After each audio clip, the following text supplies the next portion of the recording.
আজকের ভিডিওটা সব মায়েদের জন্য। সব মায়েদেরকে আমি একটা কথা বলতে চাই।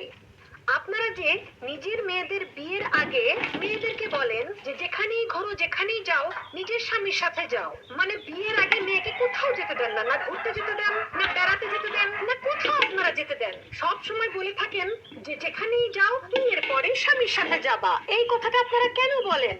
আর এমন ভাবে বলেন যেন আপনি নিজের বিয়ের পর সারা বিশ্ব ঘুরে বেরিয়েছেন।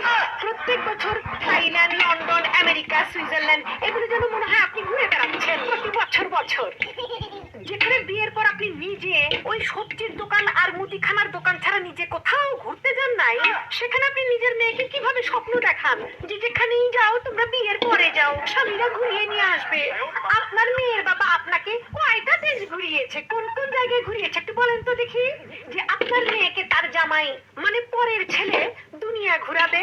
এই যে মায়েরা শোনেন, বিয়ের পর মেয়েরা ঘোরে না, মেয়েদের জীবনটাই ঘুরে যায়। তারপরে তাদের মাথা ঘুরে যায়, মাথা ঘুরে পড়ে যে যখন এমন বমি বমি ভাব হয় তখন তারা প্রেগনেন্ট হয়ে যায়, তারপরে তাদের বাচ্চা হয়ে যায়, বাচ্চা হয়ে গেলে জীবনটা শেষ হয়ে যায়।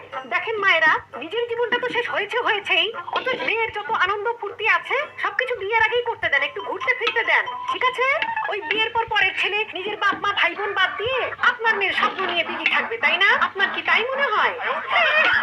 বোঝে না পোকা মায়েরা।